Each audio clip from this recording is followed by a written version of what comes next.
The search for a submersible vessel in the Atlantic Ocean has entered its third day now. I don't like the sound of this. Growing concerns now for the 5 people on board. So far, the search has failed to yield any result at all. Any result at all. Rescue crews have conducted a search of an area the size of Melbourne, but so far there's no sign of the vessel that had been on a mission to visit the site of the Titanic wreckage. Queensland DNA bungle goes from bad to worse, doesn't it? It really does, with fears as many as 30,000 cases could now be caught up in this mess. The wearing of seatbelts in buses could soon become compulsory in New South Wales, with yet another review being ordered by the Minns government. There's certainly been no shortage of reviews since the new government came to office, and given the importance of seatbelts in motor cars, no reason why the same rules should not apply to buses travelling for longer distances. No reason at all.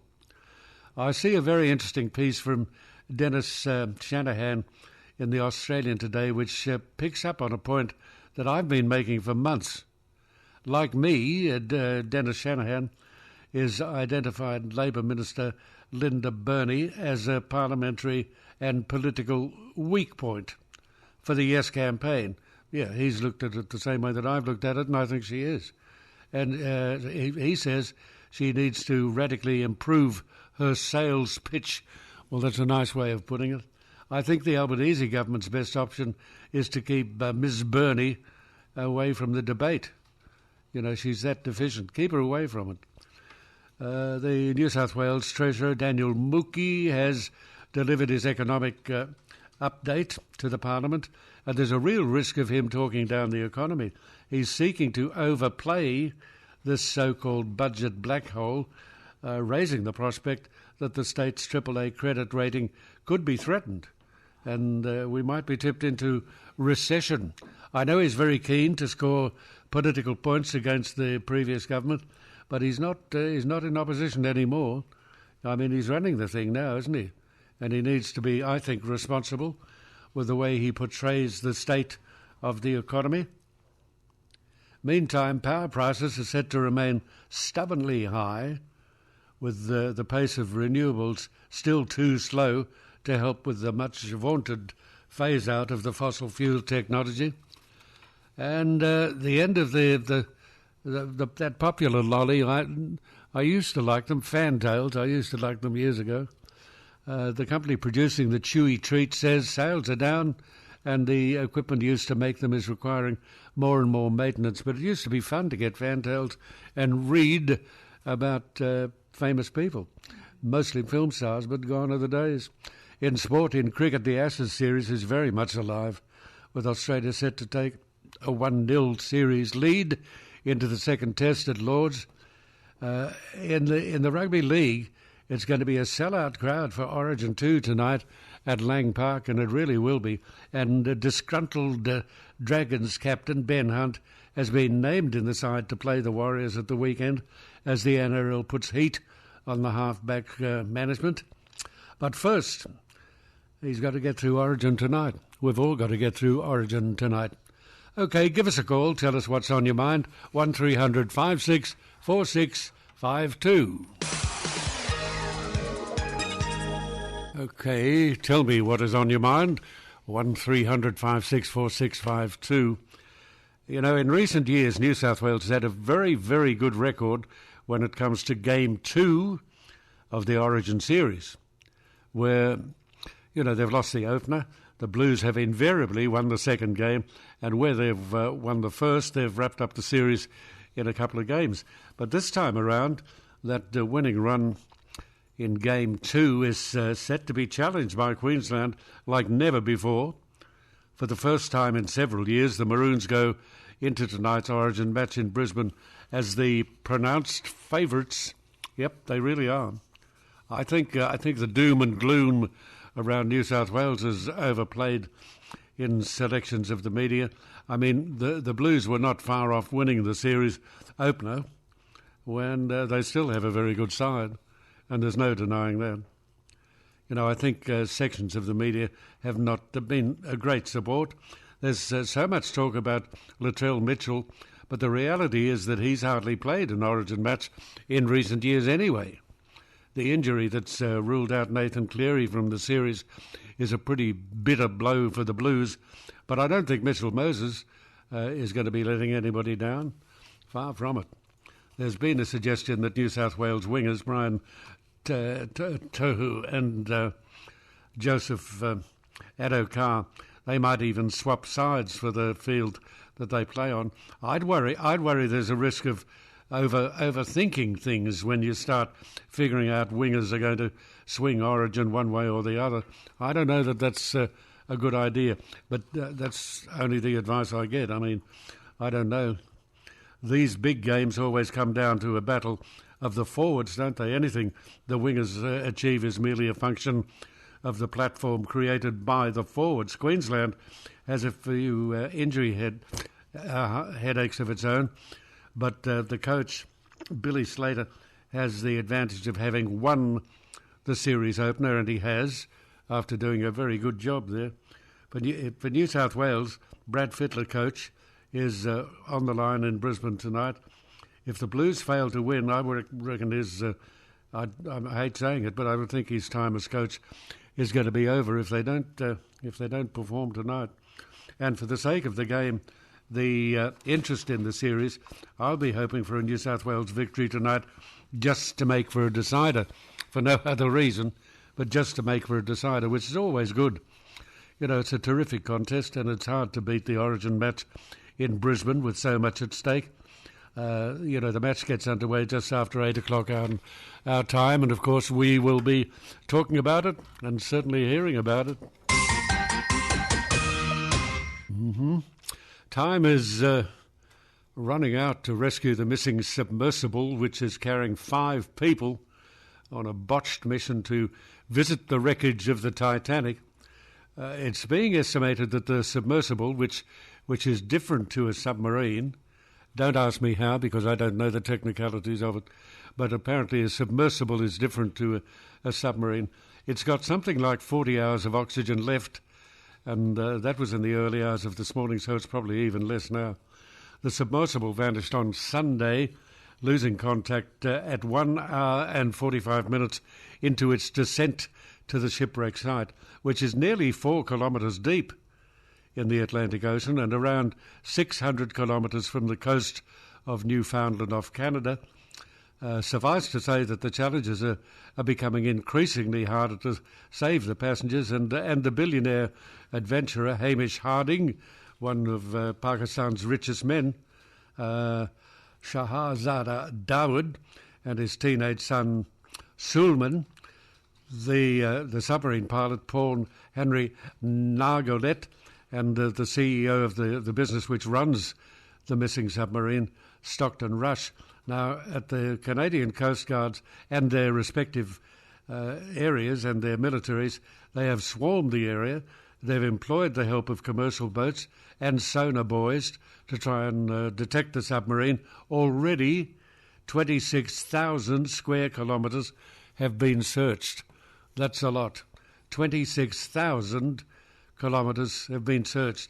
But even if they miraculously find it, that doesn't necessarily mean that anybody can get to it. I mean, there are very few vessels that can go that deep. Never mind, rescue divers. So if the submersible is somehow tangled in the shipwreck, then the problem of how to get it out still remains. God knows, it's a terrible situation. And, that's if they're still alive. The sub-vehicle uses 2 communication systems, and both of those communication systems have stopped working. Experts say that there could be a couple of reasons for that. Either they've lost all power, or even worse, the ship is breached, in which case everybody on board is already probably dead. The best scenario is that the vehicle is somehow on the water surface waiting to be spotted. I hope so. But even then, the 17 bolts that are trapping the passengers in can only be unlocked from the outside, so they're still at the mercy of oxygen supplies, aren't they? No, it's without a doubt catastrophic disaster. It'd be a horrible way to die, almost like being buried alive. You've got to feel awful for the families involved. It's dreadful, dreadful. It'd be a miracle if there's a happy ending. We can only pray. If you're into praying, pray. Otherwise, just hope a lot. All right, 1300 564 652, our number. Give us a call. Max, are you there? You there, Max? Yes. John, is it? Yes, Max. Morning. Good morning. John, just a couple of things here. I mean, I'm pretty old, but I do understand what goes on, and I think this government makes a lot of silly mistakes. This voice, about a couple of nights ago, Albo said, "We will tell you what it's all about after the vote." Now, he doesn't even know what's going on now himself. Well, I don't know about that, but he certainly did say that. And that, to me, was a stupid thing to say. He would have been better to say nothing. You don't get much sillier than that. You don't. You're right. No. I'll tell you what's going on after the vote. Dear, oh dear, oh dear. So my little theory is, if you don't know, vote no. If I see, if you don't know, vote no. Yeah. All right, well, that's one way of looking at it. I don't know that you achieve a lot. N-O-W, vote no, N-O, yeah. Yeah, well, maybe you're right, Max. Maybe you are right. Yeah, if you don't know, vote no, because it's too risky when we don't know what we're voting for. No, well, that's true. We don't know what we're voting for. And another thing, in Victoria at the moment, you can't put gas appliances in a new home. They're trying to get away with the use of gas. That's one of our natural resources. Now, they're closing coal mines, like my son worked at the Liddell. They've closed it down, and they're spending millions and millions of dollars building a gas plant about 50 k's away at Curry. Yeah, work that one out. Yeah, well, we can't. No, not many can. What do you do for $1, Max? Well, I was always in the motor trade, John. I see. Doing what? Were you selling or? Well, I'm 83-year-old, but I was 75 before I knocked off. I see. And what were you doing in the motor trade? Wheeling and dealing in cars. I had a workshop. Mainly worked on Volkswagens. Really? Well, you picked a good thing. Yeah, I had two nice Volkswagen convertibles. My big shed burnt down and I lost 11 cars in it about 4 years ago, and I had two genuine factory convertible Volkswagens in it. Geez, I had a factory convertible, and do you know what I did? What? I sold it. I was stupid. I sold it, and it was a lovely little thing. It was 2 shades of grey, and it was just a beautiful little motor car. It was great. I had a 61 model, which was a greeny, like not a bright green, but a greeny colour. Yeah. And when I was in America, I bought a 79 factory convertible, and I had, naturally working on Volkswagens, I had all the gear to convert it to right-hand drive. So it was a nice little yellow car. Yeah, they were lovely, that little convertible. I'm sorry I sold mine. Over the years. Yeah.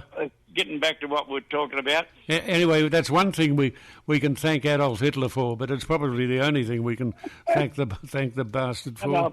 I don't think he done the damage that bloody Putin's doing now. Well, I don't. You're probably right. Yeah. You're probably right. Yeah. And anyhow, they're closing power plants and wonder why. But see, the government can't control anything they don't own, and they're putting caps on the use of gas and the use of coal, and more than 50% of the government's income is from royalty alone from coal. They don't have to do anything to get it. No, that's right. And all these stupid greenies and things want to cut out digging coal. Stupid greenies and things. Yeah. You've summed them up pretty well. But anyhow, there's a lot of common sense things. I think to understand a lot of things in life, you've got to have had a lot of time being self-employed. That's probably true. And like you have, work in the bush and have to work for a living. Yeah. Isn't that the best? I mean, To be able to work for a while in the bush is really great. It's the best. Yeah. It's the best apprenticeship of the lot.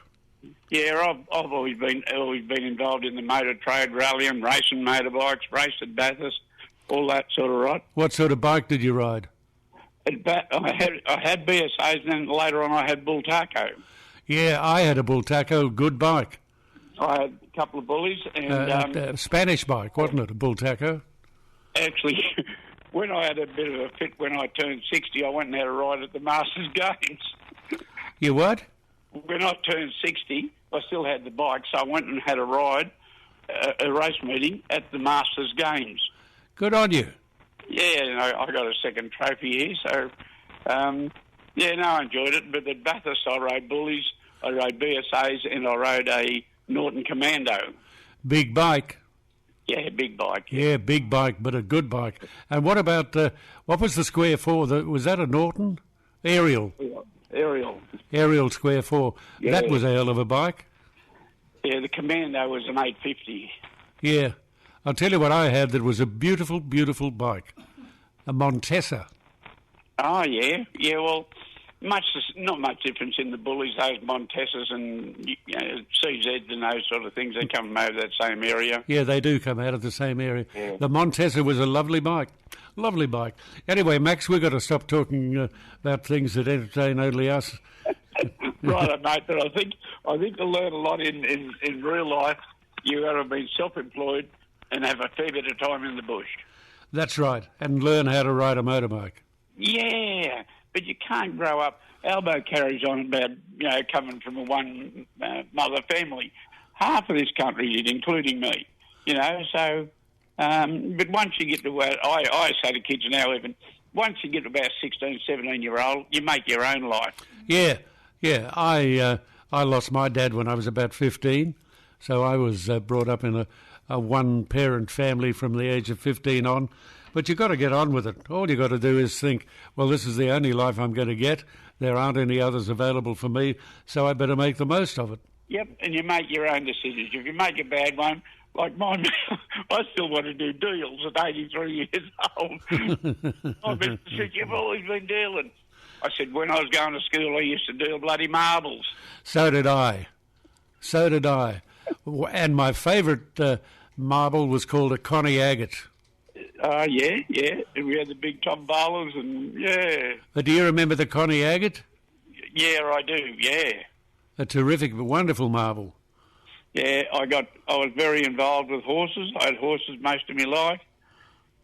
And I live out of town on a few acres that I don't need now, but I can't find anywhere I'd rather live. Well, stay where you are. Yeah. The only thing is there's a few steps in the house. Me doesn't get up and down steps real well. All right, Max. Well, I appreciate your call, and I hope we get to talk to each other again another day, yeah? Thanks a lot. I listen to you all the time. Good on you, Max. Thank you. Bye. 1300 564 652. Well, we certainly don't need any fancy modelling to tell us that power prices on the East Coast are set to remain high, and that the pace of the rollout of renewable energy is too slow to match the desires of many to wean the nation off fossil fuels. Too slow. Now, all I can say is, welcome to the real world. The reality was never going to match the rhetoric in that area, ever, never. And it means that some of the Albanese government's key election promises are in big trouble. But are you yet to come across a minister of the Crown who can make a promise that doesn't, at some time or other during its lifetime, end up in big trouble? Well, it's happened again. They're in big trouble now. They've constantly drunk the Kool-Aid on renewables, led by the hapless Chris Bowen, who appears to have fallen short in every portfolio he's ever had, and yet he still keeps being handed major responsibilities in Labor governments. Labor government, when are you going to wake up to this bloke? I mean, the coal price cap was supposedly going to be the mechanism to drive down power prices, and yet it's achieved nothing. They've constantly blamed the war in Ukraine for the rising coal prices, and yet the coal price have come back even as the war continues. But power generators like AGL and Origin are making a fortune. So who's stupid in all of this? The consumer. Yeah. We're stupid. And what we've so far also witnessed is a massive transferring of wealth from coal producers to energy producers, and the so-called saving for the households have simply failed to materialise. They haven't happened. You know, we've been repeatedly told that renewables are cleaner and cheaper, but at the moment the price of energy is only going one way, and that's up. And given we've got a relative advantage with our domestic access to quality thermal coal, I've got no idea why we would give that up so readily. I have no idea. Nobody around the world could care less about what we do in Australia, and our overall emissions are less than 2% of the world's total, less than 2%. You know, I know that's not a reason to do nothing, but we also need to be economically responsible as well as environmentally responsible.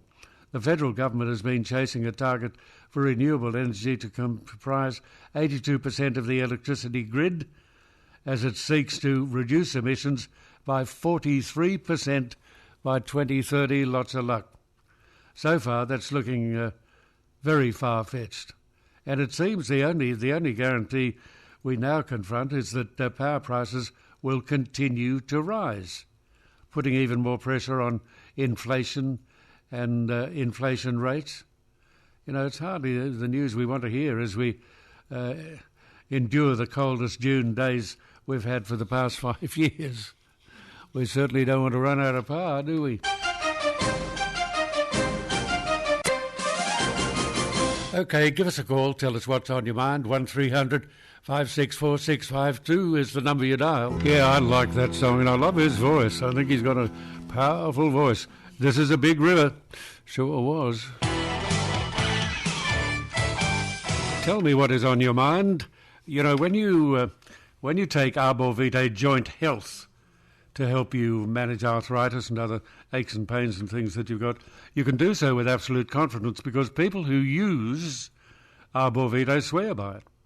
And you can, I mean, you've only got to go to their Arbor Vitae Facebook page and you can see their very honest, voluntary comments about the product.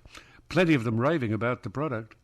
Like our friend Tracy from All Sorts Cakes at North Rocks, who says, and I quote Tracy, we seem to be quoting her an awful lot, but I don't think she minds, I can't believe how well Arbor Vitae has worked for me. The pain all but disappears. It's like a magic potion. Well, there you go. You know, it's got a nice berry flavour. Arbor Vitae lives up to its name, which it takes from the Latin word arbor, meaning tree, and vitae meaning life, obviously. So to many people, that's exactly what it is, the tree of life. You know, it's no wonder in the last couple of years that Arbor Vitae has grown its distribution network due to popular demand from 100 retail outlets to over 1,200 chemists and health food stores nationwide. And now you can get Arbor Vitae at Mr. Vitamins, Blooms the Chemist, Terry White Chemmart outlets. Read the label, of course, and follow the directions. To order online or to find out your location of your nearest Arbor Vitae distributor, you simply go to Arbor Vitae, that's ARBORVITAE.com.au, or you can phone them on 1300 879 863. 1300 879 863. OK, tell me, Rod, what is on your mind? Rod, are you there? Yeah, good morning. I see. What took you so long to say good morning? I just had to pick the phone up, mate. Sorry. That's all right, Rod. Why have you rung me? I'm listening to all these people ring up about the voice. Keep your voice up, Rod. All these people ringing up talking about the voice. Yeah. Questioning it, saying maybe, if, could. Why don't they just look it up and see what it's about? And ask themselves why the Liberal Party and National Party spent the last few years developing it. it was the Liberal National Party that are responsible for this entire voice.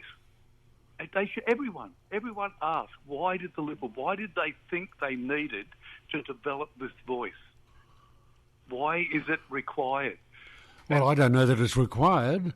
Obviously, some sections of government believe it's a good idea.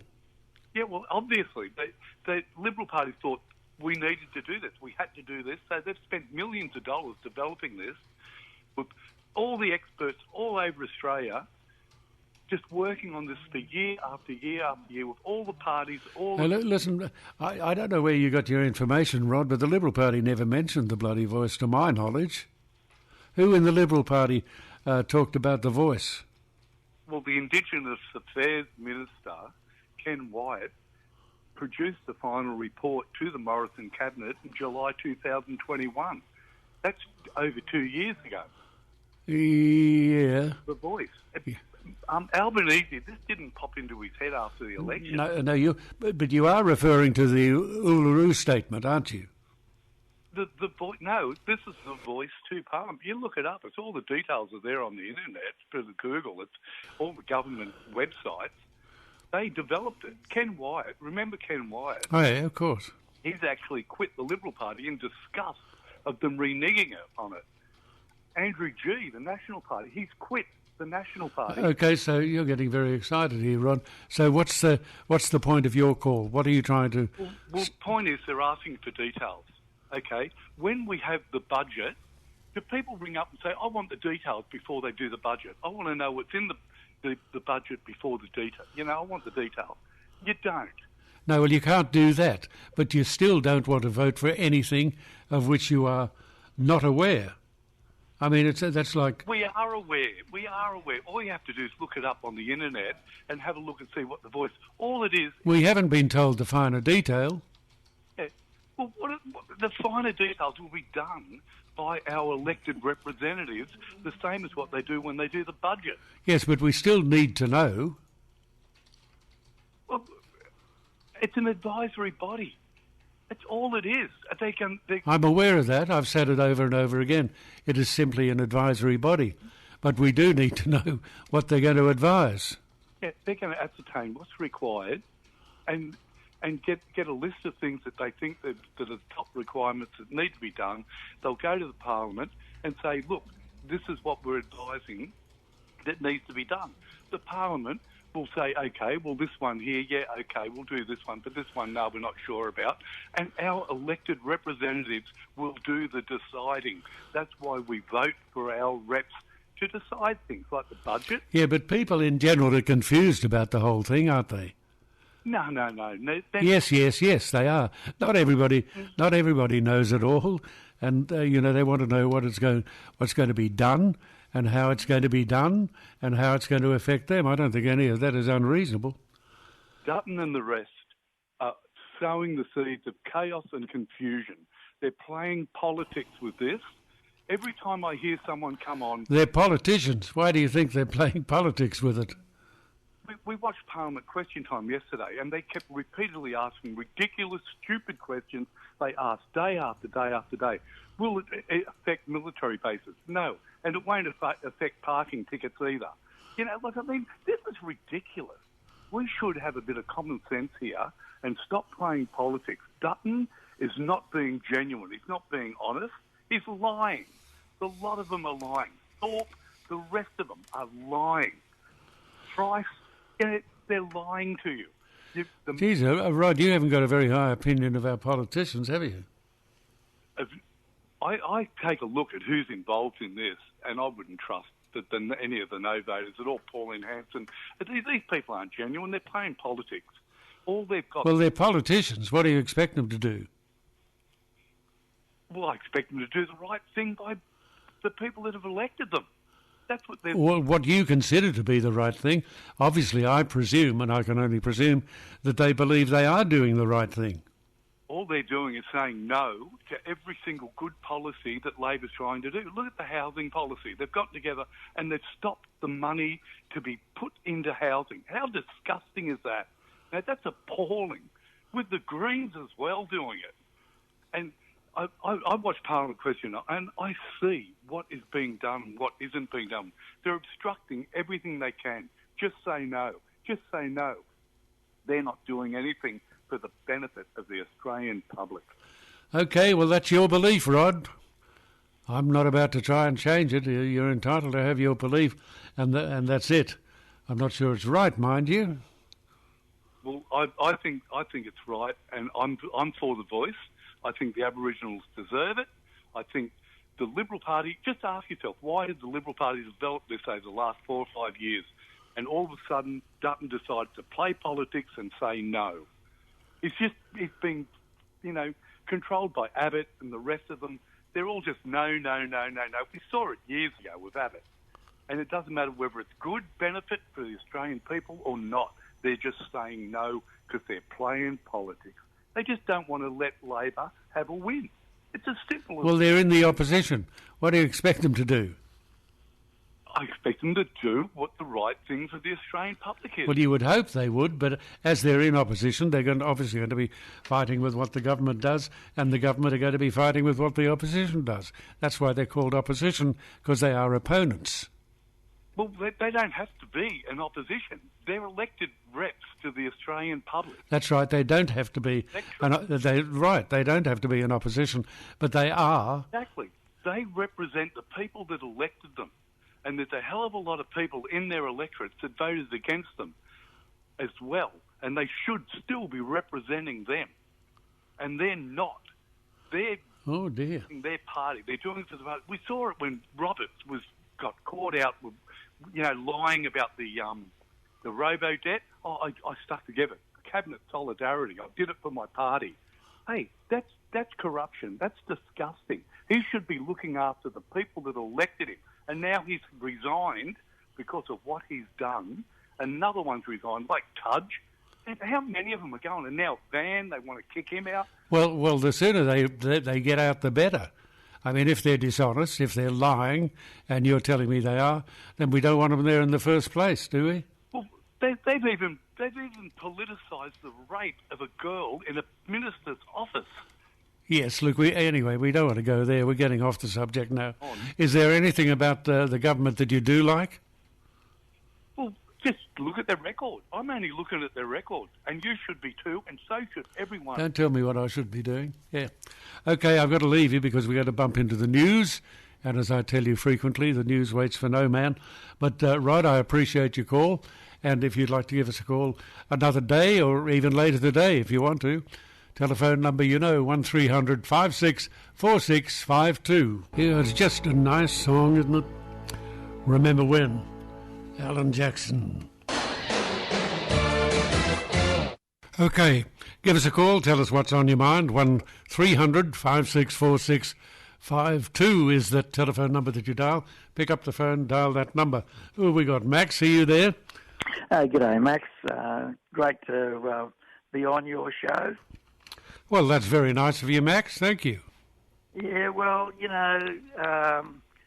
just by playing music like you do, like that Alan Jackson song, yeah, you put yourself ahead of all the rest, because their whole shows are just a talk-back radio the whole time. And, it wasn't something I was going to talk about, but I just love your show. Well, that's really very nice of you, and I thank you very much for saying it.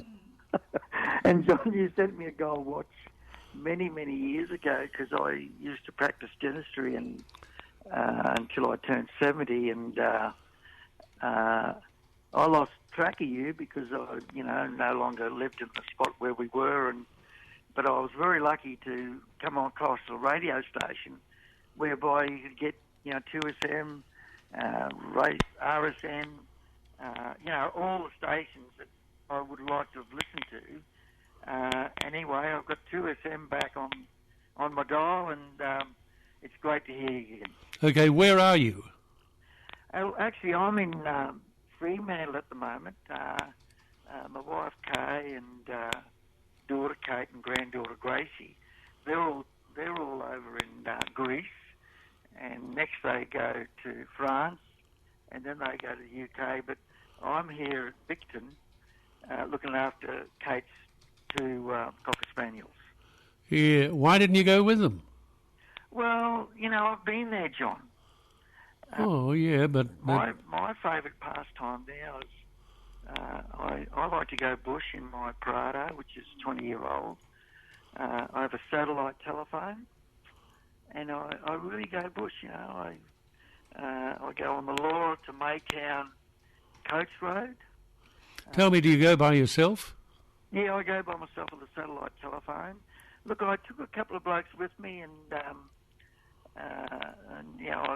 actually got lost at Bellevue Station, which the Mitchell River flows through. And I said to my mate, I said, look, we'll just wait for the sun to go down a bit, and because the sun always sets in the west, and the Mitchell River flows west into the Gulf of Carpentaria. Well, sure enough, just follow the tracks through the bush, because there's all these different tracks that the people use when they got their vehicles on these stations.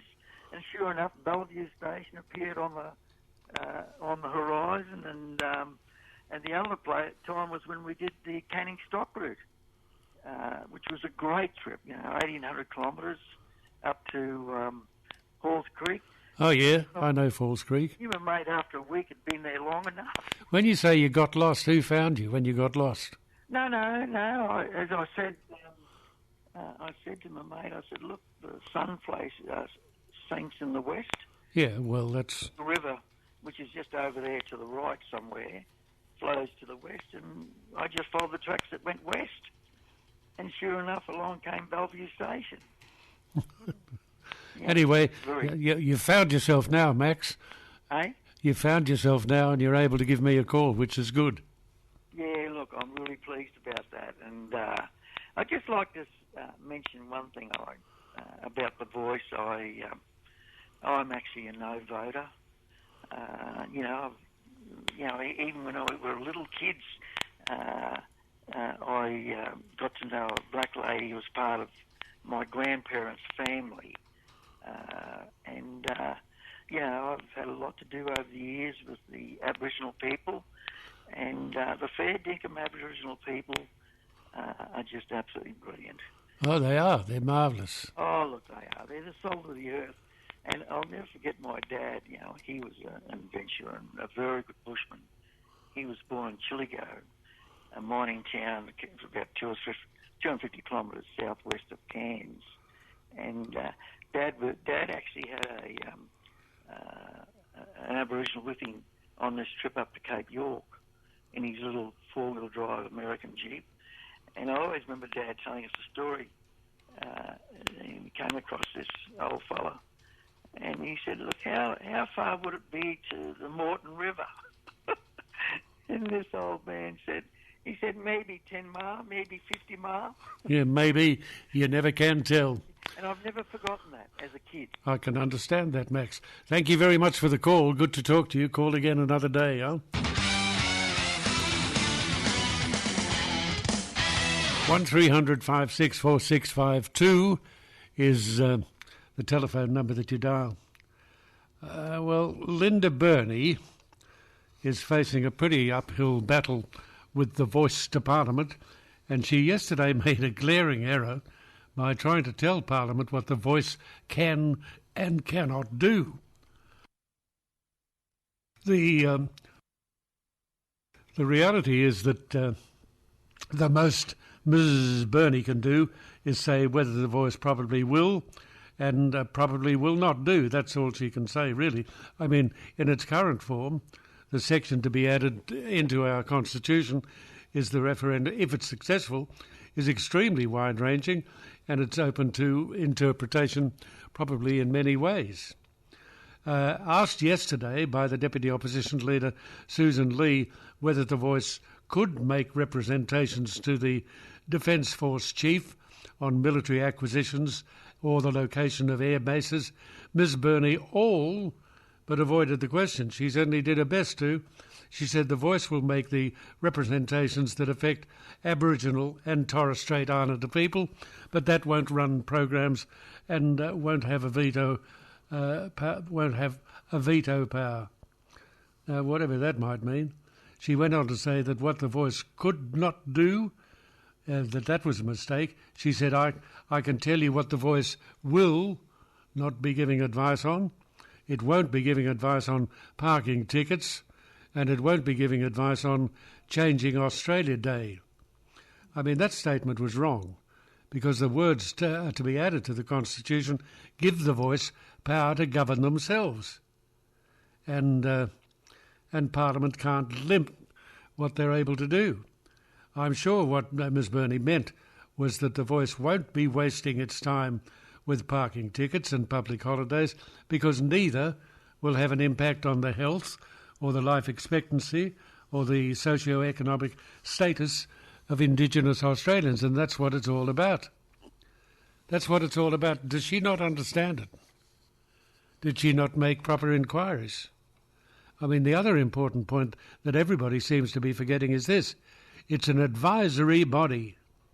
And I was talking about this at the beginning of the week. That's all it is. It is an advisory body. They will give advice, but the people to whom they are giving advice don't have to accept it. You can say, well, that's your advice, thank you very much, but we're going to do something different. I mean, governments will listen to the Voice when it suits, and they'll totally disregard it when it doesn't suit. You know, it really is the definition of a toothless tiger, the whole bloody thing. All this nonsense about the Voice destroying the very foundations of our nation, and totally unfounded, because it essentially has the same power as you and me. I mean, it can write a letter to the government and hope to be heard. So can you. And when you look at it like that, hard to disagree with Lydia Thorpe. The Voice is just to make Indigenous Australians feel like they're being heard, and that's about it. No, I'm not making it up. That's about it. The Voice could sit there and contest every single bill before Parliament, and that won't change a thing. But that's what they could do.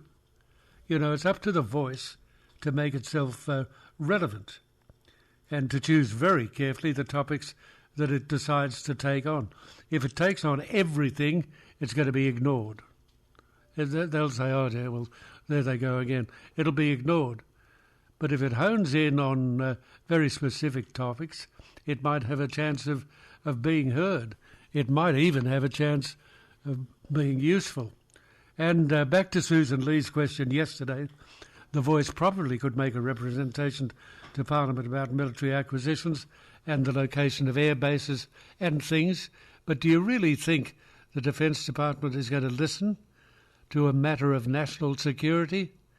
It's a matter of national security.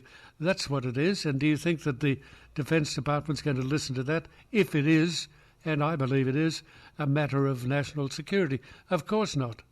The real point of this referendum is the constitutional recognition of Indigenous Australians.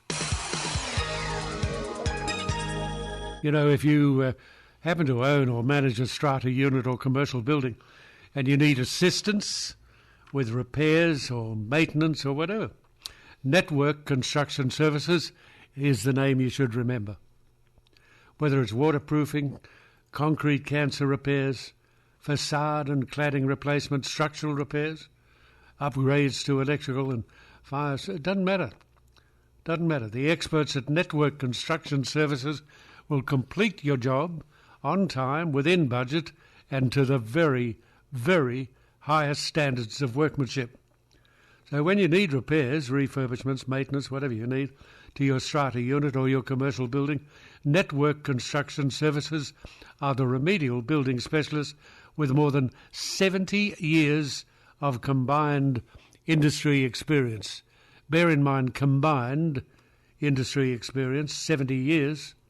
You can find out more at networkconstructionservices.com.au. Or better still, you can have a talk to Steve. Steve's there waiting for your call at Network Construction Services on 9808 5673.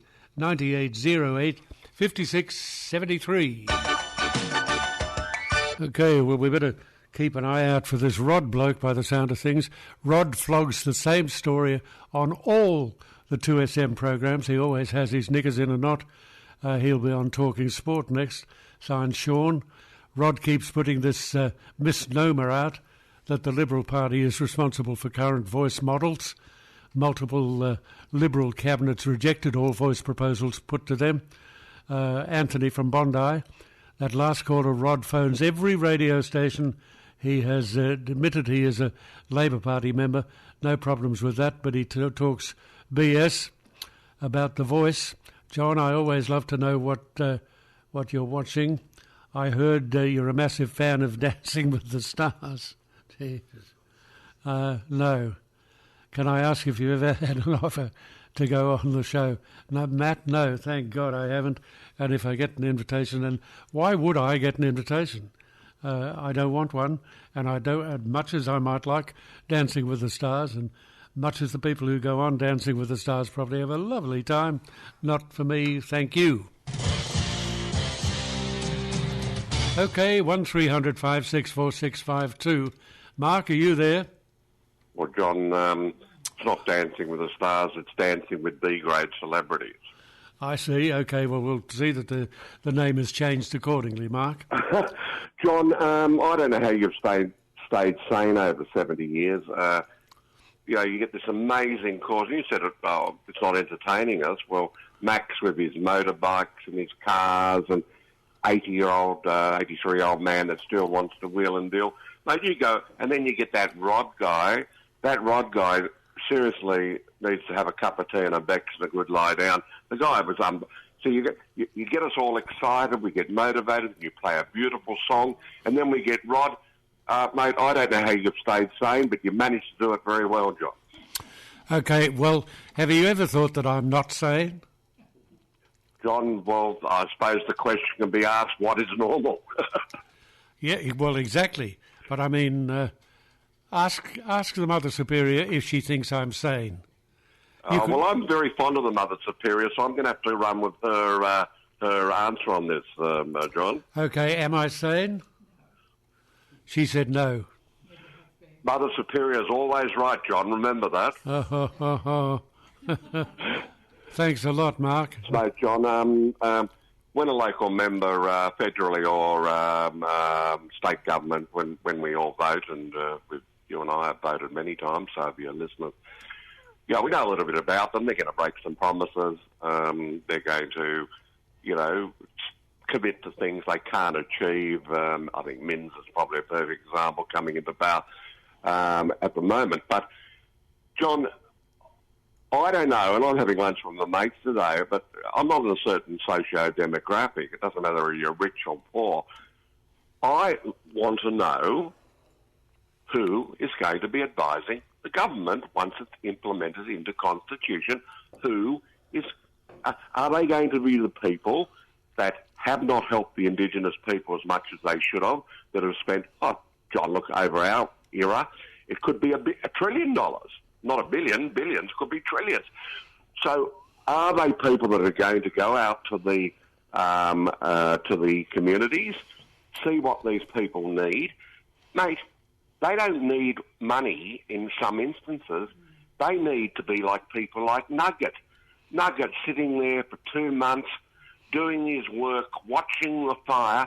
They don't know the average person, the average politician doesn't know how these people think and breathe, John.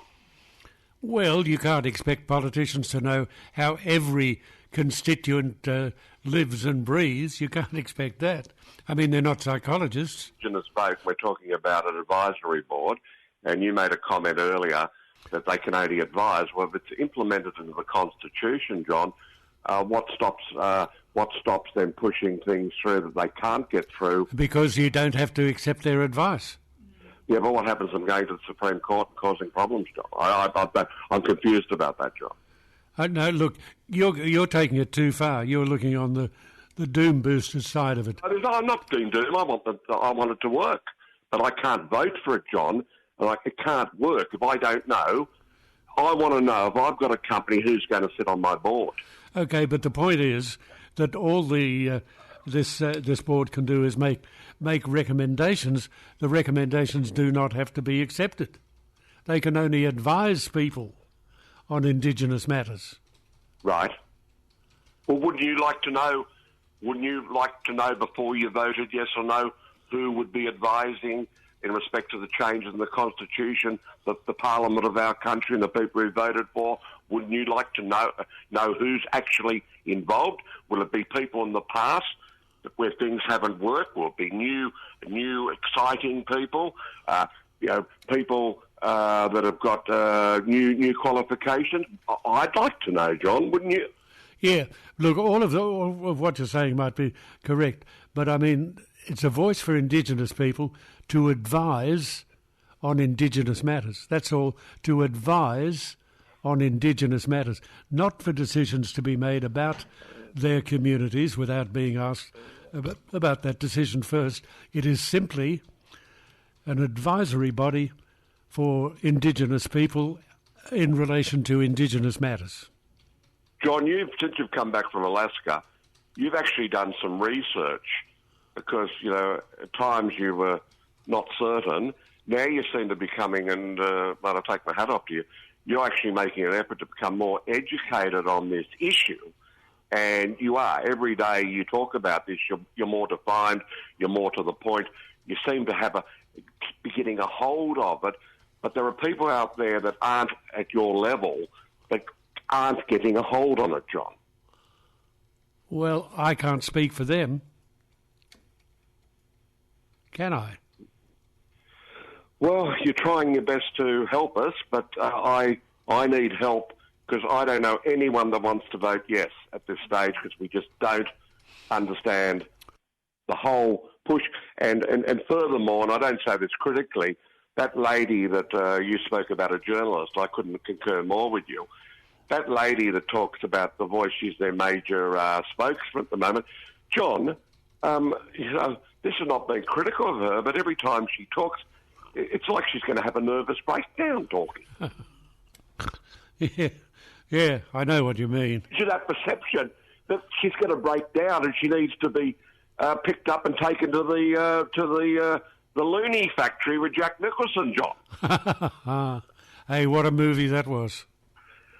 John, that and The Postman, only wasn't it the Postman one he did? The guy, what was the one he did when he realised he wanted the older woman when he was dating all the younger women? What was that one Jack Nicholson did? I can't remember. I love Jack Nicholson. But John, you can go through Jack Nicholson. He was incredible, wasn't he? He was marvellous. I interviewed him a couple of times. Oh, did you really? Yeah, he was a delight. Absolute delight. Bar once in L.A., but unfortunately I didn't get to meet him. But I did see the guy, and he lit up the room, John. Lit up the room. Oh, yeah, well, that's what he's like. He was just the loveliest man. Anyway, Mark, got to go. Have a good day. Yes, I don't know. Members of The Voice would be selected by Aboriginal and Torres Strait Islander communities, not appointed by the executive government. Now, that needs to be remembered. Members would serve on The Voice for a fixed period of time. They would be chosen to suit the wishes of the local communities. So don't get too aggravated about it all until you are aware of the detail.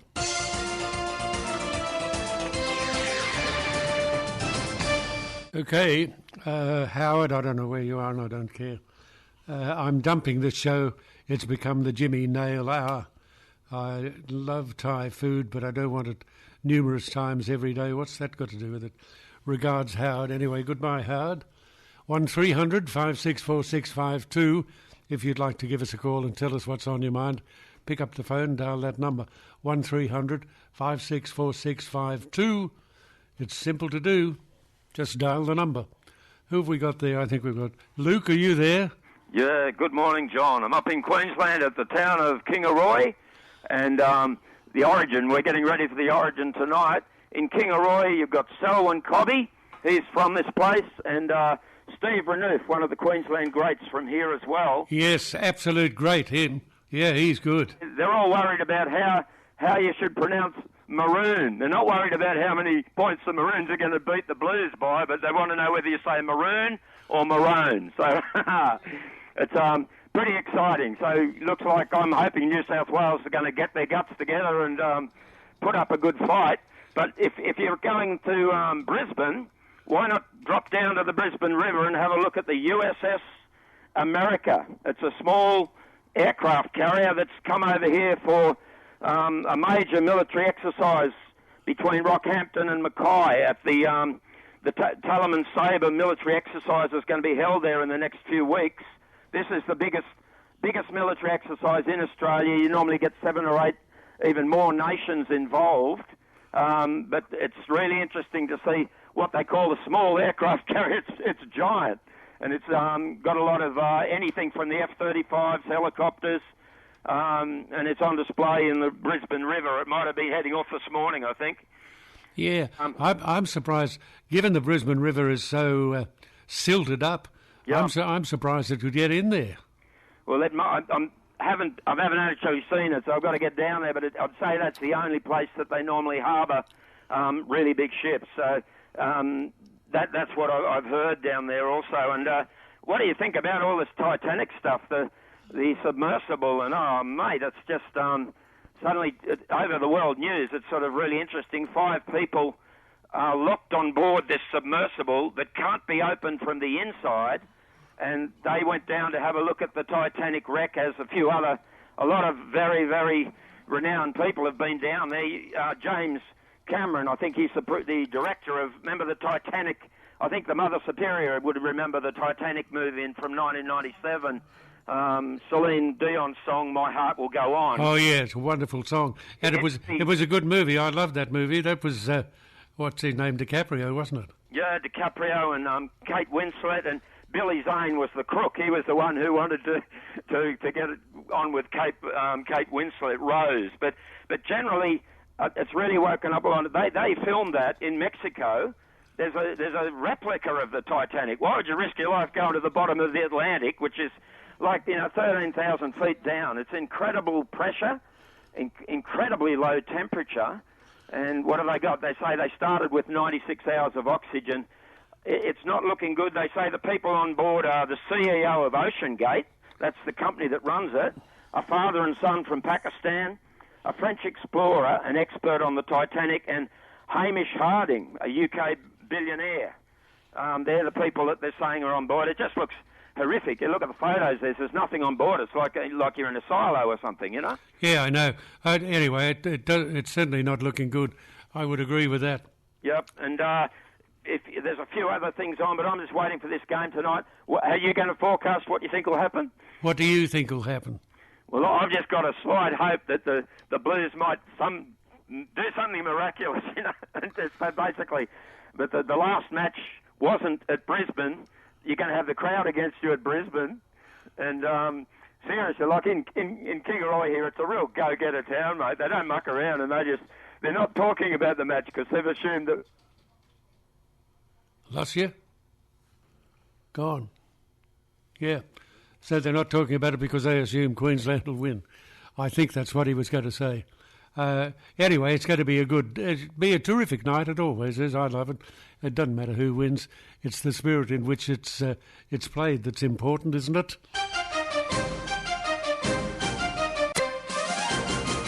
Yes, that search area, you know, where they're looking for that submersible thing.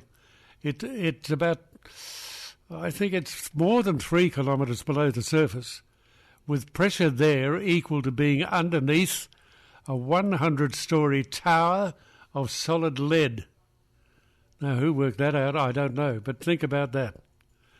And we talked about the difference between a submarine and a submersible. A lot of people aren't clear on it. A submarine is a vessel that's got enough power to leave its own port and come back to its own port under its own steam. But a submersible has got more limited power and range. It needs a mothership from which to launch and return to, and we've been seeing that submersible launched from that mothership. But it does need a mothership from which to be launched and to return, and it does need support for communication as well. Anyway, the whole situation is dire, to say the least. It's tragic, isn't it? It really is tragic, but we don't know the end result yet. But I think a lot of people have probably guessed correctly. Tell me what is on your mind. 1300 56 4652. Pick up the phone, dial the number, and tell me all about it. Who have we got? Rob. Rob, are you there? Yes, good morning, John. Good day, Rob. How are you doing? Pretty good, all things considered. Go on. What do you want to talk about? This government, the New South Wales government, closing down caged eggs. I think there's a lot more pressing things they could be going to than that. Okay, you said closing down caged eggs. Yes. Okay, for those who aren't aware, explain what caged eggs are. They have chooks in cages where they lay their eggs and they're safe, they're housed, they're fed, they're kept safe. The other birds can't mix with them so they don't get any of the diseases or the parasites brought in. All in all, it's a lot cheaper way of producing a dozen eggs. It is a lot cheaper, did you say? Yes, it's a lot cheaper way. Well, you only got to go in the supermarket. The caged eggs are half the price of the free range, and they're always fresh out too, going out. Yeah, so why the call? Why have you decided to call me? Well, the government's going to shut them down. Yeah. Well, it seems that's going to happen. But why? In 2036, I mean, we've got a way to go yet. Oh, I didn't realise it was then.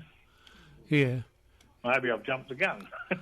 Well, I think you have, really, because that's apparently when, I don't know that you're still going to be eating eggs in 2036. I don't know that I will be either. Thanks very much. But, it just sort of, it beggars belief of it'll double the carbon footprint of an egg. Yeah. They're all talking about carbon footprint. Yeah. I've got to say, I think it's cruel, but then I'm an animal lover and I'm also a sook. So, I think it's cruel. The poor little things can't even spread their wings. Yeah, I don't know whether it's all that bad, but it's no different to I've been in the sheds that raise the chickens for meat and they're just the same. No, I don't agree with that at all. Those laying heads, they're among the most intensively confined animals in the agricultural business. Caged hens suffer from denial of many, many natural behaviours like nesting and perching, and it's very important for their welfare, all those things. And for hen fighting, they don't forget there's a pecking order in truth. Yeah, but I don't like it. I don't like it. Yeah, well, that's everything's the way it goes. I don't like seeing bloody people on park benches either, but we're just sort of, that's another straw on the back of heading people that way. Yep, well, that's true. All right, Rob, thank you for the call. Thank you for taking it, John. Pleasure. Bye.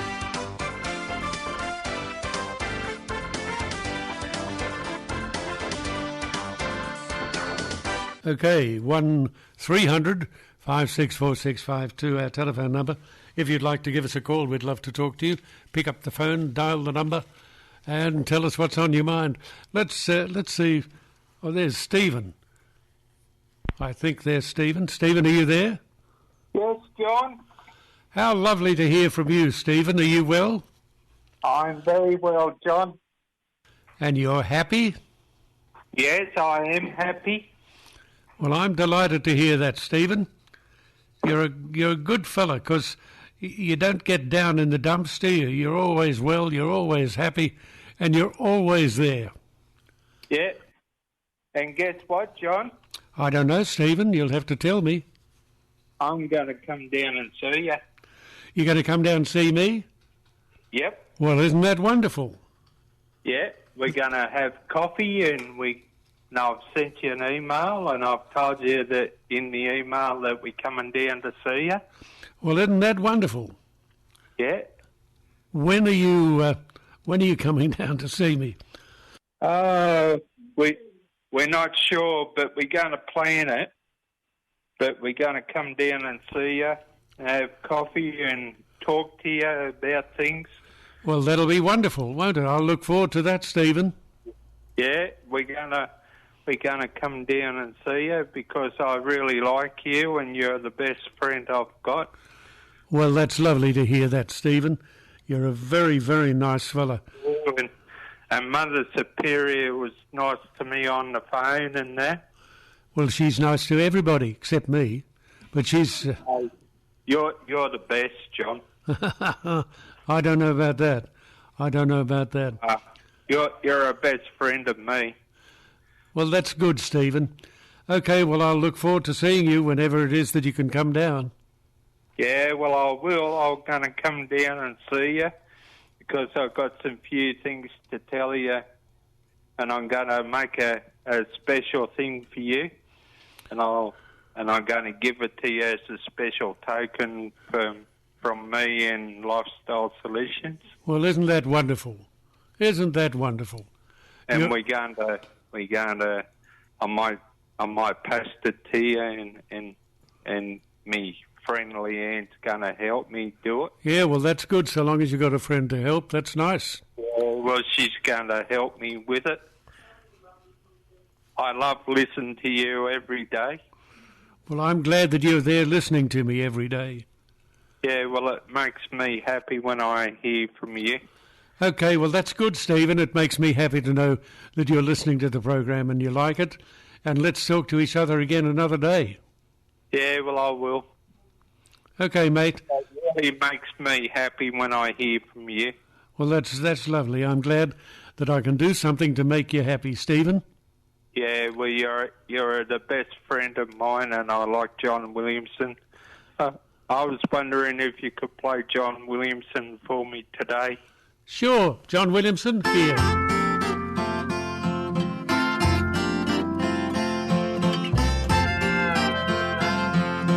Waiting for the sun to shine. Yeah, my little brother, he's good, isn't he?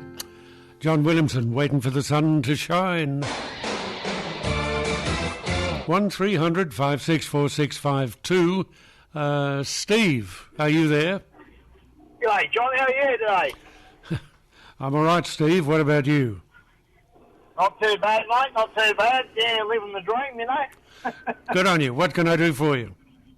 Mate, I've got a few complaints here. Mate, I'm with this voice, mate. One thing I'm going to say is that if you don't know, that's what the Labor Party said the last time we tried to have a referendum. They said, if you don't know, vote no. And for Albanese to tell us what he said the other day, well, that just points out the fact that he doesn't know what's going on, and there's a hidden agenda there, so I'll be voting no. And I suppose I'm a racist for that, but anyway. Now, listen, what I wanted to talk about was what's been happening up the northwest, John, on the highway. Yeah, tell me.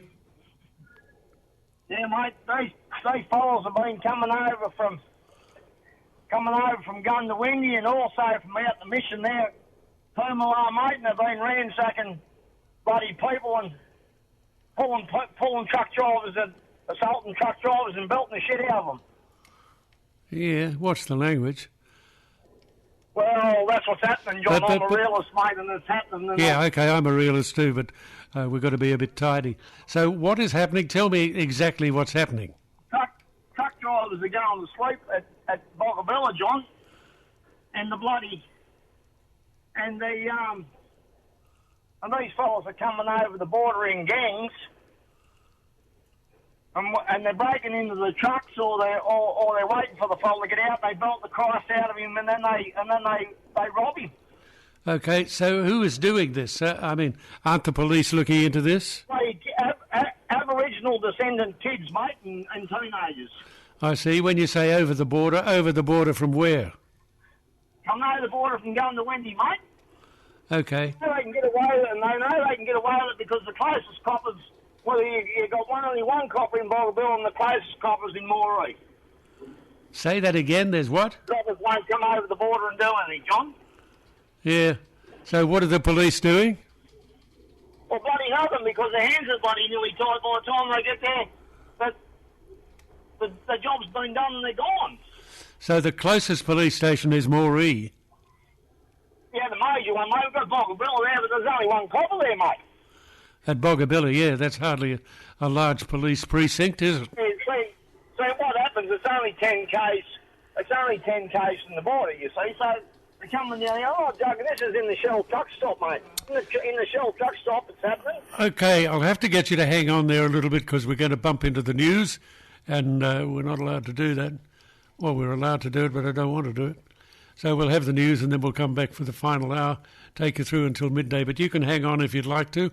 1300 56 46 52 is the number you dial.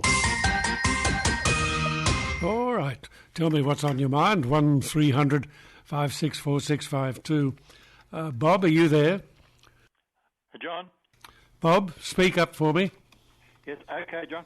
Yeah, yesterday on 2HD, the host replayed what a fellow by the name of Thomas Mayo said. I had a look on Google to make sure of what I just heard.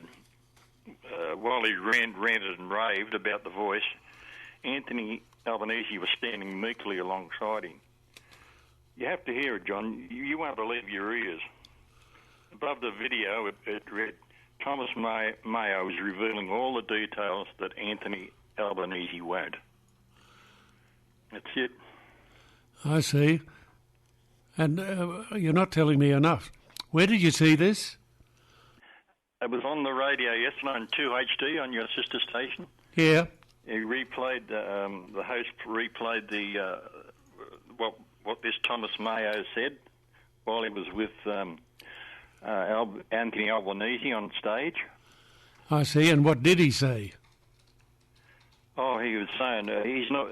He's saying probably exactly opposite of what you were saying about the voice. You know, it's advisory. No, he wants much more than that. And Anthony Albanese, he just stood there. Well, I don't know. He probably didn't want to. No, it's not my place to defend Anthony Albanese. I'm not doing that. But I don't know. Was that a recent occurrence? Yes. Yes, they only spoke about it yesterday on the radio. And, it's a bit different to what people have been saying. All right, well, let's go and have a look. Yes, that's good, John. That's good, John. Okay, I'll go and have a look. Thank you. All right. But we need a little more information than that. 1300 564 652 is the telephone number that you dial. 1300 564 652 and tell me what it is that is on your mind. Being able to adapt the house plan to suit your individual country estate gives your PAL kit home much, much more design flexibility. It means that the specifications of your PAL kit home can be modified to exactly match your block of land, your family's needs, your lifestyle, whatever you want. The result is that your PAL kit home has the precise functionality and look that you want because that's the way you designed it. Now, whether it's a modest country cottage or a luxury manor house, I don't know what you want. PAL has a range of modern colonial styles from which to choose, and all their designs can be modified to represent your individual family or site requirements. And PAL's unique steel-numbered framing system can be bolted together relatively easily and requires no special building or carpentry know-how. It's very simple. Find out how you too can save a lot of money by building your own country estate home the PAL Kit Homes way.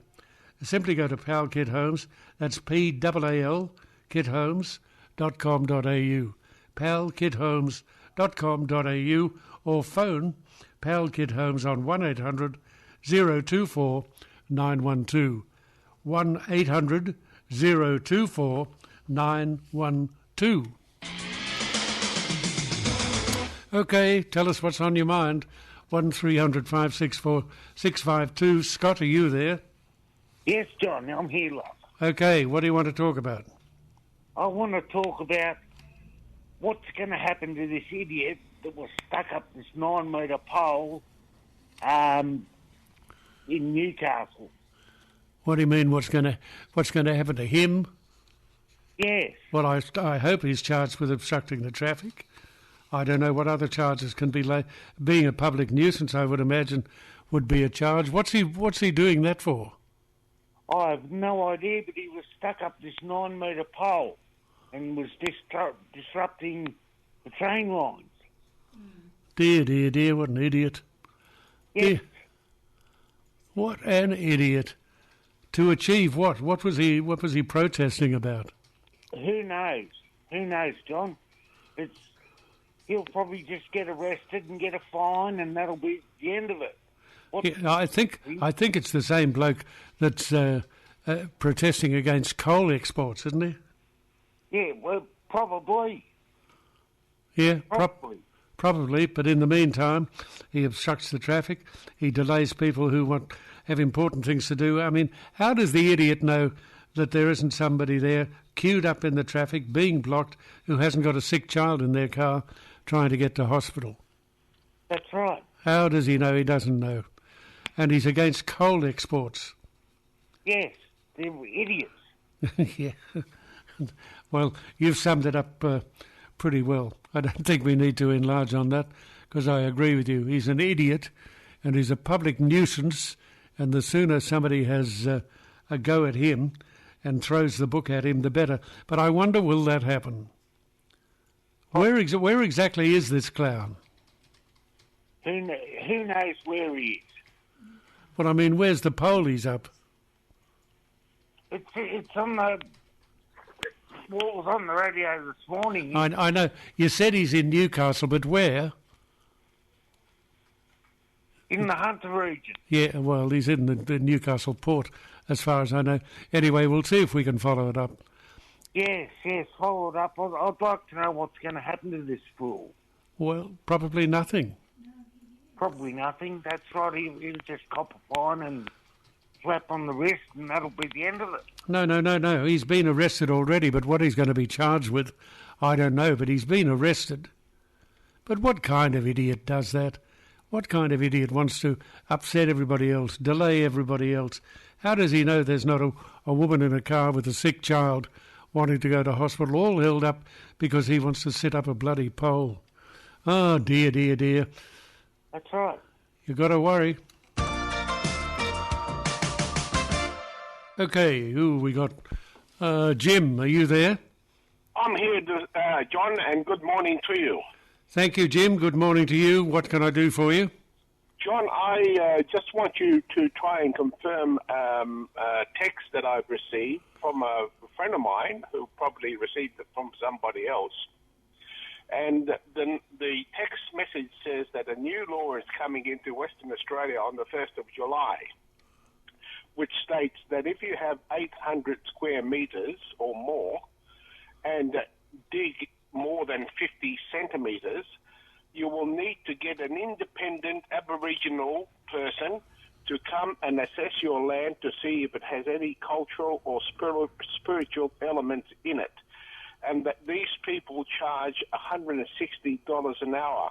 If you don't comply, you can face big fines or even jail time. And he said the law comes in to effect in Western Australia on the 1st of July. Now, I wonder how that's going to impact farmers who have to constantly... that's got to be some kind of hoax, surely. Well, I don't know, John. This is why I'm phoning you up. Perhaps your staff can dig deeper into this and find out for us, if you don't mind, please. Okay, well, we better see what we can find out. I find that extraordinary, though. Read it to me again. Okay, it says here that new laws are coming into Western Australia, taking effect on the 1st of July, presumably this year. If you have 800 square metres or more, before you can dig up to 50 centimetres, you need to get an independent Aboriginal person to come and assess your land to see if it has any cultural or spiritual elements in it. These people charge $160 an hour, and if you don't comply, you can face prison time or heavy fines. Is this in Western Australia only? In Western Australia, John. Okay. Does the document that is written on, does it have a letterhead? No, it's just a text message. Look, like I said, I don't know. This friend of mine, he's quite a reliable person. He probably got it from somebody else.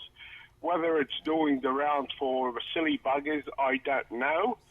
but it seems quite authentic. I can't prove it's not, and this is why I'm phoning you up to see if you can possibly dig deeper into it. Yeah. Can you just hold on a minute? Thank you, John. Okay, don't hang up, Jim. We'll see what we can do. Would a handmaiden or a foot soldier please take care of that? And we'll see if we can find somebody to talk about it. That sounds to me extraordinary. I would think it's a hoax. I would certainly hope so.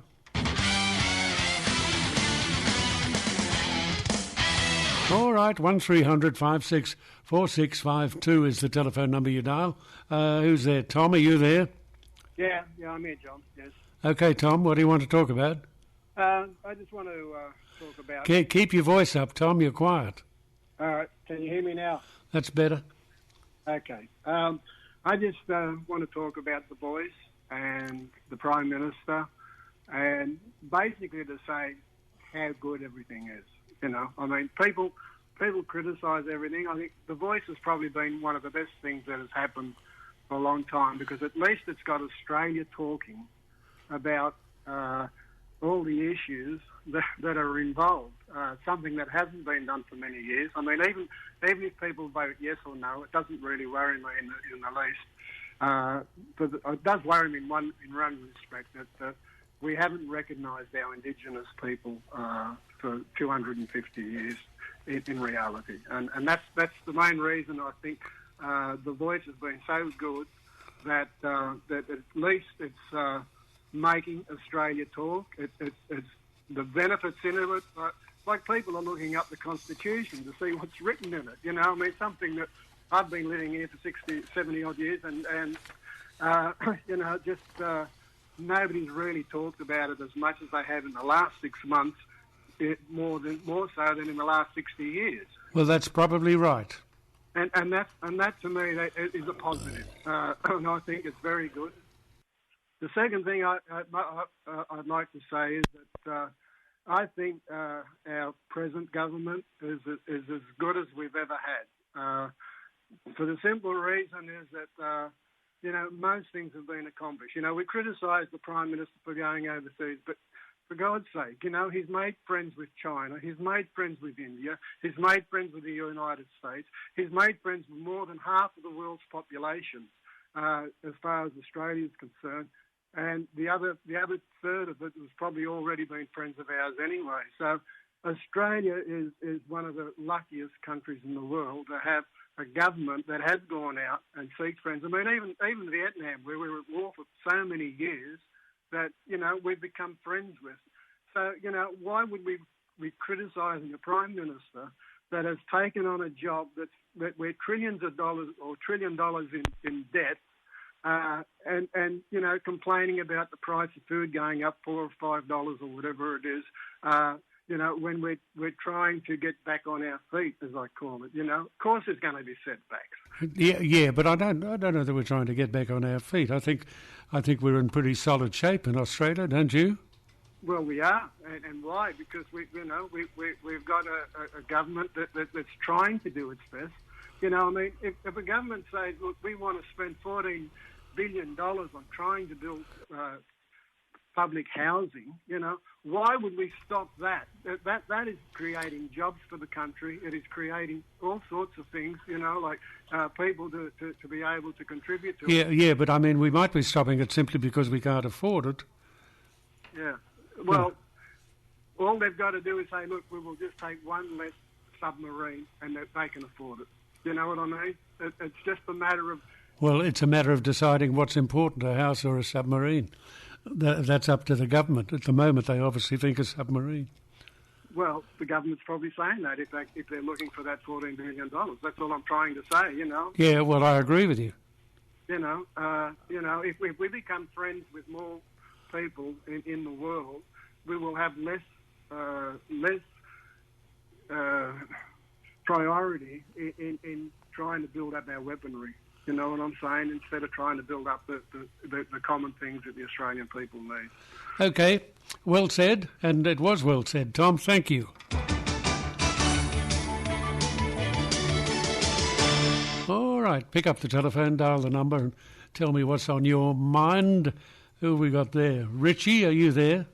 Yeah, g'day. How you going? I'm all right, Richie. What can I do for you? Well, mate, we just want to ring up for some bit of positive thoughts, mate. Like, we just want to thank you, mate. Like, me and the boys at work, we listen to you every morning, and we all drop our tools when you come on to hear the useless information of the day, mate. Okay, all right. Why have you called? Well, mate, just want to, just everything that's going on at the moment, mate. We need some more positivity in the world. There's a lot of good things out there. We live in the best country in the world. Well, you're right. I say it almost on a daily basis, and we do. We do live in the best country in the world. Mate, I've been listening to you for years. And I remember you used to be on the night shift at night, mate, and all those whack jobs used to ring up. And you used to sort them out good. Good. Yeah, but they were fun, nonetheless. And I remember, mate, a great song you used to put on. I haven't heard it for ages, mate. Amarillo, I think it's called. Yeah, it is a good song. You still got that one going? Oh, yeah. Oh, great, mate. If you could put it on for the boys, mate, because we're just mixing concrete at the moment, so that'll get us going. What are you doing? We're mixing some concrete. Okay. All right. Well, you can mix it to the tune of Amarillo. Huh? You're a good man. Cheers, Okay. John. Alan Jackson, everybody! Alan Jackson, everybody! I love that song. What are you mumbling about? Oh, you like the... She likes this one better.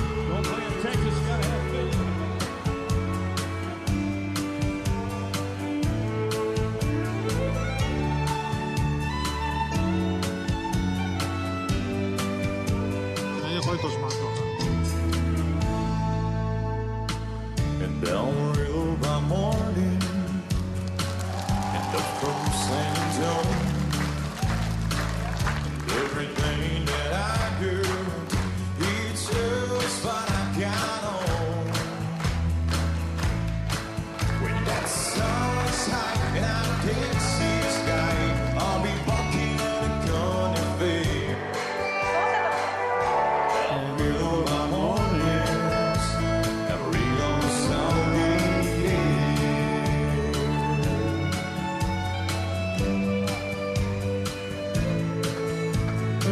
They do Santa in Houston, broke my leg in Santa Fe. Lost my wife and a girlfriend somewhere along the way. Well, I'll be looking for even a bonnet day, and I'm hoping George ain't blind. And Amarillo by mornings, Amarillo sunrise.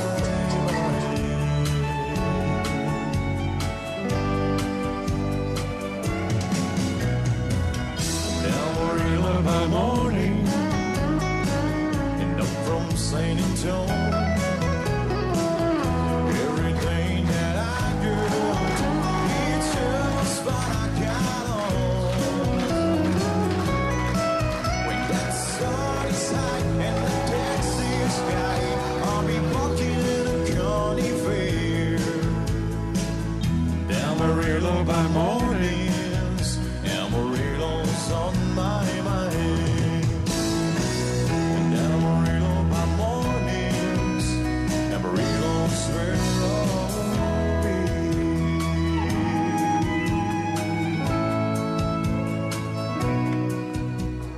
Yeah, it's good. It's a pretty song, Amarillo by morning. Amarillo's where I'll be. 1300 564 652, our telephone number.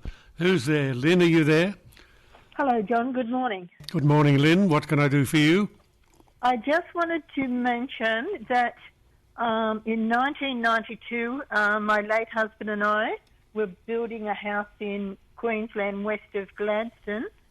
And when the plans went to council, one of the provisos were that Aboriginal chaps had come out and checked to see if there was any significance or with our land.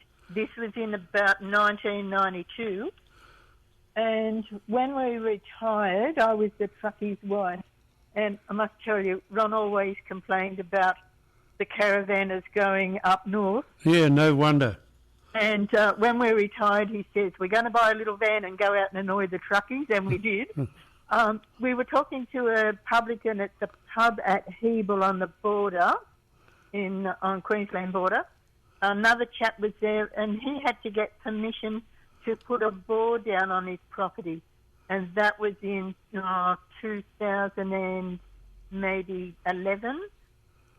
So Where was his property, do you know? Across the road from the pub at Hebel. At Hebel? Yes, on the border, on just over the border in Queensland. I know where Hebel, you're going to little towns now. Hebel, good little town. Yes, it was. So, checking out your land for artefacts and any significance has been going on for a long time in Queensland, but we weren't charged for the chaps to come on. And the guy said, well, we're going to be here for a while. We've got to check everything. And Ron was a bit of a wag, and he said, well, I hope your guys have got boots on because this is a really bad snake area, he said. Taipans, and it was a really snaky area. And they were probably there 3 minutes. All good. Go ahead. Build your house. Well, he was smart. Yes, he was. Yeah, he was a character, but I lost him in 2017. Ah, dear.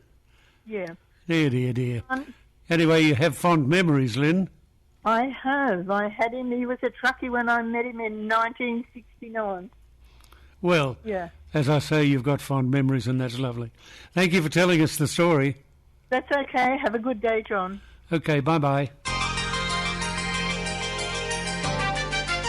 Yeah, you know, she said they talked about a taipan being there. I think they might be the most poisonous snake in the world. We've got a list somewhere of the 10 most poisonous. We've got Australia is full of poison. Yeah, there's a wonderful story of a bloke who came here. In fact, we had him on the air. He came, wanted to come to Australia, came to Australia, and then he got a list of the animals of the beasts that could kill you, and he decided to leave. 1300 564 652 if you'd like to give us a call and tell us what is on your mind. Okay, I'd love to know what's on your mind, so tell me. 1300 564 652. Bill, are you there? You there, Bill? Bill, you've got to wait sometimes. Pick up the phone, dial the number and tell me what is on your mind. Peter, are you there? I'm here, John, yes. Okay, Peter, what do you want to talk about? You had a gentleman on before about the West Australia new Indigenous law coming in for the farmers, 1st of July. That's pretty well right. I've got friends over there got a farm. On the, listen, Peter, you're a bit woolly there. Are you very close to the telephone or something? Just make sure you're nice and clear for me, will you? Yeah, how's that? That's a little better. Anyway, go ahead. Yeah, you had a gentleman before rang about the new law coming into Western Australia on the 1st of July for farmers. Yes. Well, I've got friends over there who's got a farm. They've had 5 generations on that land. And it's true, it's coming in the 1st of July, so you can't do anything to your property unless you get permission from the corporation, or Aboriginal Corporation, Heritage, I think it's called now. So if you want to put a dam in, realign your fence, dig below 50 mil on ground surface, even putting in native plants, you've got to get permission off them. Virtually they class it as heritage. So who's going to police this? Well, that's what the argument is. Who's going to police it? But it's definitely going to be coming in. A lot of farmers are up in arms over WA, John. They're really upset about it, and you know it doesn't look good. And it is $160 to $1 million an hour, up to $450. And if they have to come in from the city, you have to pay the accommodation and travel. So it's going to be watch this space virtually. So, that's Jesus, that's draconian. Really, that's a bit tough. Well, the friend said to me, virtually, they've looked after their farm for quite a long time and done the right thing by heritage and got Aboriginal people involved and say, listen, you know, this is what's happening here and there, and it's all fine. But now this has come about that the government signed off 18 months ago, I think. And basically, him leaving Parliament says, I'll retire because I've had enough. He's actually got threats and all sorts of stuff. He's had a runner, got out of the kitchen while it's hot. Well, hang on, when you say he's had threats from who? Oh, all sorts of communities over there with what is coming about with this new law. It's basically been put in place. So keep an open mind on 1st of July, John. That's what's going to happen. And the farmers are up in arms about it, so they won't be able to move forward. They won't be able to do anything about the property. They can't do any refurbishment unless they get permission from the Aboriginal Corporation. And that's about it, mate. That's pretty well straightforward. Jesus. I really don't know. I don't know. I know for a fact that some of the areas in eastern Australia have had the farms looked over on the M1 highway, on the eastern side of the highway, up and down the east coast of Australia. Their farms now have been looked at. And they're stating that if it hasn't been a farm for the last 10, 20, 30 years, like a dairy or a beef or whatever, goat farm, and you bought land like that to put in veggies or whatever, well, it's not going to be sustainable, and you can't change it. You can't do anything about it. If you've got a forest association on the land, they class it as a climate change thing. You have to still pay rates on it, but you don't chop down the forest. You can't dig up the land. There is cases over the East Coast, John, going ahead with this. Dear. Yes, so look, get your handmaidens to go deeper in it, but the farmers in Western Australia, mate, they're absolutely ropeable how this has come about. And, well, I don't blame them, do you? Well, no, like these people have been there for 5 generations and done the right thing. They've evolved the Aboriginal community and said, listen, we've got to run a fence through here, expand the property, ask them, yeah, no problems. But now this has come about, and it's all come about with the voice and all that rolling down the road, John. So, you know. Yeah. It's conspiracy theorists. That's reality. And I look at the facts and it doesn't look good. It certainly doesn't sound good. No, it's quite unnerving, really, to think you're producing food, you're producing whatever on your land, and you can't do nothing about it until you get permission to come on your property to even dig a hole. But again, tell me, from whom do you need to get permission? Well, it's an Aboriginal body called Heritage and Spiritual Corporation, I think it's called. Look, don't quote me on that, but that's basically what it is. And you have to ring them up and say, listen, I'm going to move a fence here or put a dam in. Come out and check it. They say, no, you can't do that. That's spiritual land. I see. It's pretty out there. So, in other words, in some areas, the Aboriginal people are now running the place. Well, yeah, basically it is. And another thing, just a short one before I go. Last government in New South Wales and the previous government now have given back 18 national parks in New South Wales back to the Aboriginals to look after at the moment. One's Mount Warning, actually, up here in the Tweed. So it's all starting to roll on, mate. And that's what's going to happen. If the voice gets over, if it gets over the line, it's going to be worse.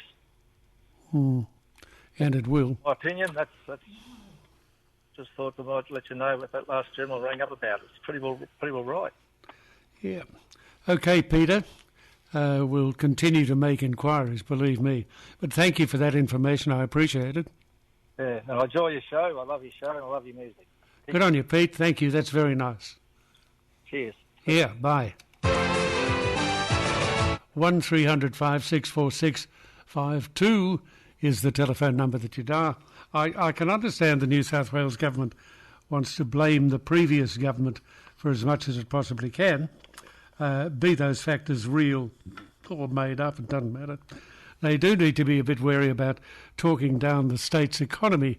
However, the Treasurer, Daniel Mookie, has delivered his economic statement to the New South Wales Parliament, and in a moment of hysteria, he's warned of a real threat to New South Wales retaining its AAA credit rating and rising debt and the risk of recession. I think he's an alarmist. It's only the Treasurer and ratings agencies that care about AAA credit ratings. I mean, there wouldn't be one single New South Wales Treasurer in recent times who's not at some point warned that the state's finances are getting out of control, because that's what they like. It's also commonplace for all new governments to lower the bar for themselves, of course, as much as they can, because it always gives them the scope that key assumptions underpinning the budget will improve, giving the new government a good news story, and governments like good news stories. But there's a real risk of Mr. Mookie over-egging the pudding, as they say. All the doom and gloom and stuff, all the talk of rising debt, increasing interest rates, cost of living pressures, so-called budget black holes, and the risk of becoming self-fulfilling prophecies, these things, unless they're careful. The New South Wales economy is the largest in the country, and we can do without things being talked down for little more than base political points of view, point scoring over the former coalition government. And that's really what it's all about. And if the Minns government is so concerned about the cost of living measures, why are they scaling back many of the vouchers that assist families with sport and other after-school activities? Why are they doing that? Well, I mean, we know why. They're redirecting those funds to help satisfy their union masters and, of course, their pay demands. But even then, for groups like the Health Services Union, not even a guaranteed 4% pay rise is enough to keep them happy. The HSU would send inflation to the moon, and they would. So why Treasurer Mookie tries to plead for constant constraint and talks up budget black holes and cuts cost of living measures, the unions are campaigning for ever-increasing pay rises for their members. I don't know how he's going to deal with them both. Concentrating the public sector wages bill is always going to be the big challenge for this Labor government, and no amount of blame shifting onto the former coalition government can ease the pressure that's become absolutely relentless from these union bosses. Give us a break, fellas. Okay, who we got? Susan, are you there? Hello, yes, good morning. Good morning, Susan. What can I do for you? Well, I was just listening to your program, and I hear the man from Western Australia speaking about the Aboriginal checking up on your land and etc. Yep. What happens if this goes all over Australia? Could this be something underlying that we don't know in the voice? I mean, we don't know what we're voting for, do we? And this. No, well, that's the thing that bothers me, and that really does bother me, that we don't really know what we're voting for, whether we're saying yes to something good or yes to something bad. That's correct, and you don't go and do anything unless you've done your research to. Well, you shouldn't. For your money, that's correct. So I think that the Aboriginal people are being treated rather well. They have plenty of representation in the Parliament, and if all this money that's being spent on The Voice by Mr Albanese, wouldn't it be better, and now they're printing off pamphlets, etc., wouldn't that money be better sent to the missions and the people that are out in the middle of the country that need the money and the help now? Yeah, well, I really do think that the people, if you're referring to the Aboriginal people or just to anybody, I think that the ones that are in the middle of the country, in places of virtual wilderness, I think that they are reasonably well cared for. The main problem is that people like you, with great respect, are giving you're giving me your thoughts without any consultation with anybody, and I understand that, Susan, because who have you got to consult? Yeah, well, that's right. You have to go onto the internet and look. And for those that aren't, I mean, I'm not au fait with all that computer stuff at my age, but it's very hard to. Where do I go to find? Do I have to go to the library, I suppose? Well, to the library, yeah. But let me tell you, the main thing is for the Indigenous people to be consulted. They should not be having decisions made for them. and that's what this is all about. They ought to be and should be entitled to make their own decisions, providing, of course, those decisions are made within the law that exists in Australia now. Yes, but then voting yes, we don't know what the laws are going to be, do we? Well, no, that's right. The man over in West Australia can't do what he wants on his property that he's spent his lifetime building and doing and owning, and then he has to pay $160 an hour for someone to come in, an Aboriginal one, to check over his own property. That's an invasion of our rights, isn't it? Well, I think it is, but when you say our, now you're talking ours and theirs, and that's divisive. We're all Australians. We all deserve the same treatment, but sadly, my dear Susan, as you know, we don't all get the same treatment. No, and I don't think there should be division made. We are one country, and our national anthem sings that song of our land and our one nation of one. Yeah, it does. Anyway, the law can't change just like that. I mean, you just can't sit down and change a law. But no. Okay, that's all I wanted to say. Enjoy your program. Thank you very much. Thank you very much, Susan. Thank you for the call. Okay, tell us what's on your mind. 1300 564 652 is the telephone number. Well, vegans beware. You're no longer welcome at a celebrity chef's restaurant in Perth if you're planning on going, after one very displeased diner aired her grievances over the lack of plant-based options on the menu, whatever the hell plant-based options might be. Fed up, United Kingdom chef John Mountain has put his foot down now and announced on social media yesterday that vegans were prohibited from his restaurant. It's called Fire, F-Y-R-E, wouldn't you know? And they're prohibited from his restaurants for mental health reasons.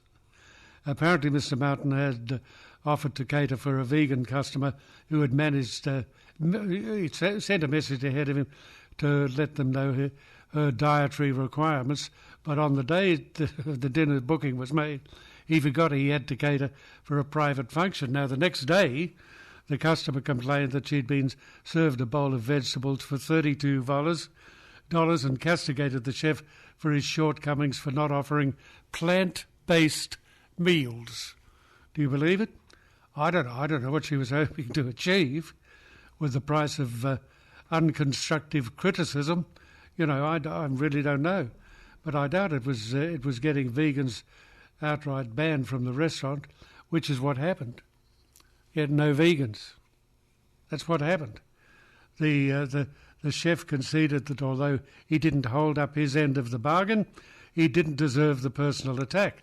Now, he's since told the vegans to go and enjoy life somewhere else, and even suggested that they find a kebab shop to buy the plastic rubbish that they like to eat so much. Well, the ban has immediately proven controversial, as you could imagine, with a lot of vegans slamming the move online by leaving negative reviews, and one influencer even likening the decision to discrimination. Oh,